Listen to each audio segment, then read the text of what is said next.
Olá, queridos amigos e ouvintes.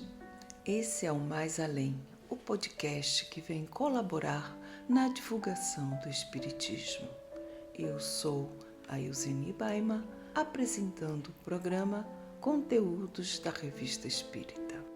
O Mais Além, de forma simples e prática, leva para todos o conhecimento do Espiritismo pela reprodução em áudio. Isso a pensar em quem não consegue ter tempo para ler um livro e fazer suas próprias reflexões. E o áudio podemos ouvir a qualquer tempo e lugar. Hoje, sob o título Introdução, janeiro de 1858, o quarto episódio, reproduziremos a introdução do primeiro volume da Revista Espírita. E antes de iniciarmos, explicamos que, para evitar possível cansaço, a nossa leitura da introdução será realizada em 2 episódios, além de que o seu conteúdo mostra-nos que Kardec faz importantes considerações e achamos bem dividi-las em 2 momentos.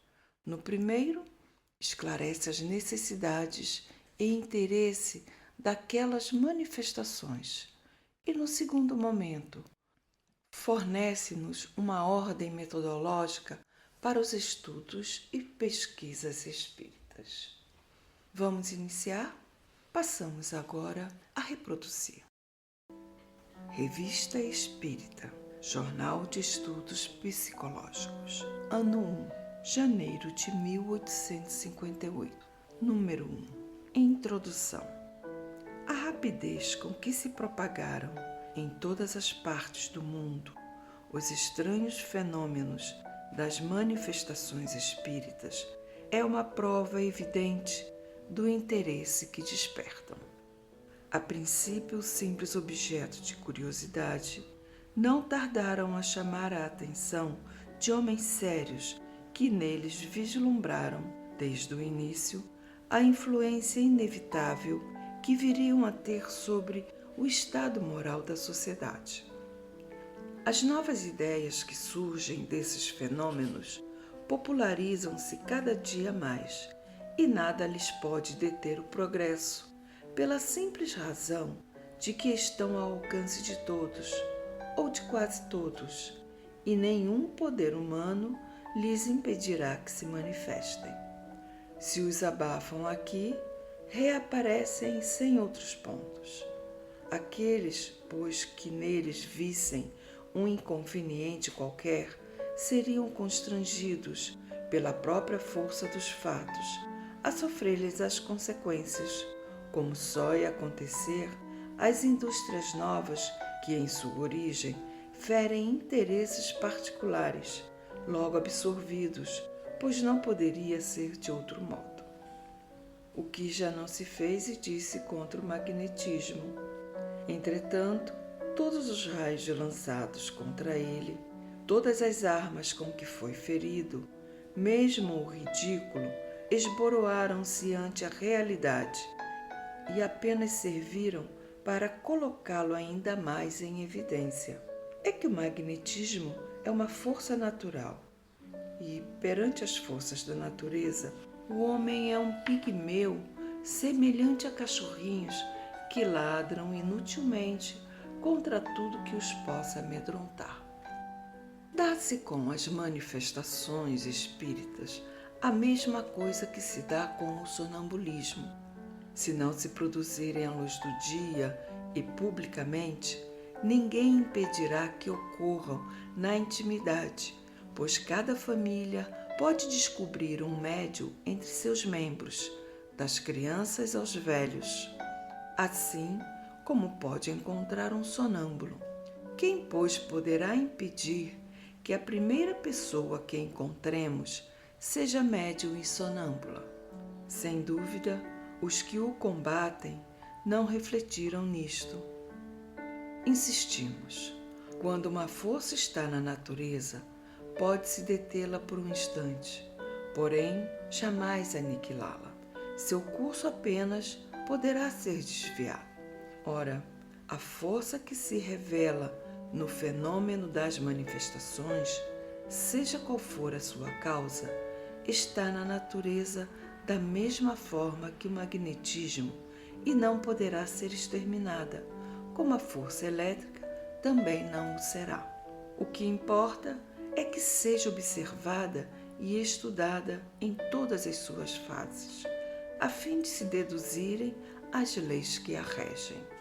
Se for um erro, uma ilusão, o tempo fará justiça.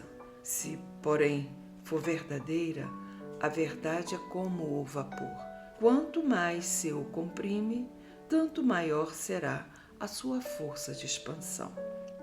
Causa justa admiração que, enquanto na América, somente nos Estados Unidos possuem 17 jornais consagrados a esse assunto, sem contar um sem número de escritos não periódicos, a França, o país da Europa, onde tais ideias mais rapidamente se aclimataram, não possui nenhum. Não se pode contestar a utilidade de um órgão especial que ponha o público a par do progresso desta nova ciência e o previna contra os excessos da credulidade, bem como do ceticismo. É essa lacuna que nos propomos preencher com a publicação desta revista, visando a oferecer um meio de comunicação a todos quantos se interessam por estas questões, ligando por um laço comum os que compreendem a doutrina espírita sob o seu verdadeiro ponto de vista moral, a prática do bem e a caridade evangélica para com todos. Se não se tratasse senão de uma coleta de fatos, a tarefa seria fácil. Eles se multiplicam em toda parte com tal rapidez que não faltaria matéria, mas os fatos, por si mesmos, tornam-se monótonos pela repetição e, sobretudo, pela similitude. O que é necessário ao homem racional é algo que lhe falha a inteligência. Poucos anos se passaram desde o surgimento dos primeiros fenômenos e já estamos longe da época das mesas girantes e falantes, que foram suas manifestações iniciais. Hoje é uma ciência que revela todo um mundo de mistérios, tornando patentes as verdades eternas que apenas pelo nosso espírito eram pressentidas. É uma doutrina sublime que mostra ao homem o caminho do dever, abrindo o mais vasto campo até então jamais apresentado à observação filosófica. Nossa obra seria, pois, incompleta e estéril se nos mantivéssemos nos estreitos limites de uma revista anedótica, cujo interesse rapidamente se esgotasse. Talvez nos contestem a qualificação de ciência que damos ao Espiritismo.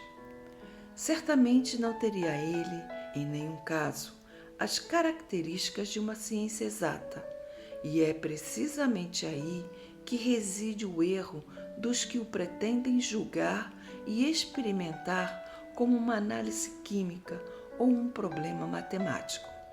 Já é bastante que seja uma ciência filosófica. Toda ciência deve basear-se em fatos, mas os fatos por si sós não constituem a ciência. Ela nasce da coordenação e da dedução lógica dos fatos. É o conjunto de leis que os regem. Chegou o Espiritismo ao estado de ciência? Se por isto se entende uma ciência acabada, seria sem dúvida prematuro responder afirmativamente.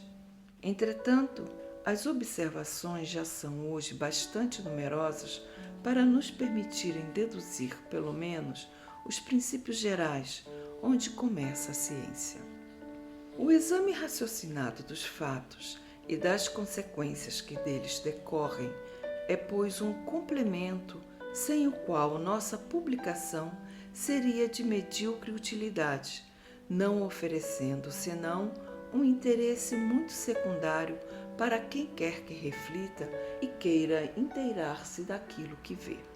Todavia, como nosso fim é chegar à verdade, acolheremos todas as observações que nos forem dirigidas e tentaremos, tanto quanto nolo permita o estado dos conhecimentos adquiridos, dirimir as dúvidas e esclarecer os pontos ainda obscuros. Nossa revista será, assim, uma tribuna livre, na qual a discussão jamais se afastará das normas da mais estrita conveniência. Numa palavra, discutiremos, mas não disputaremos. As inconveniências de linguagem nunca foram boas razões aos olhos de pessoas sensatas. É a arma dos que não possuem algo melhor, voltando-se contra aqueles que dela se servem. Embora os fenômenos de que nos ocupamos se tenham produzido nos últimos tempos de maneira mais geral, tudo prova que tem ocorrido desde as eras mais recuadas. Não há fenômenos naturais nas invenções que acompanham o progresso do espírito humano. Desde que estejam na ordem das coisas, sua causa é tão velha quanto o mundo, e os seus efeitos devem ter se produzido em todas as épocas. O que testemunhamos hoje, portanto, não é uma descoberta moderna, é o despertar da antiguidade, desembaraçada do envoltório místico que engendrou as superstições, da antiguidade esclarecida pela civilização e pelo progresso nas coisas positivas. Queridos amigos e ouvintes, encerramos aqui essa primeira parte, onde percebemos uma preocupação de Kardec com a necessidade da divulgação do Espiritismo, de forma a apresentar e a esclarecer a nova ciência que, em meados do século XIX, abalou o mundo visível com a verdade sobre o mundo invisível.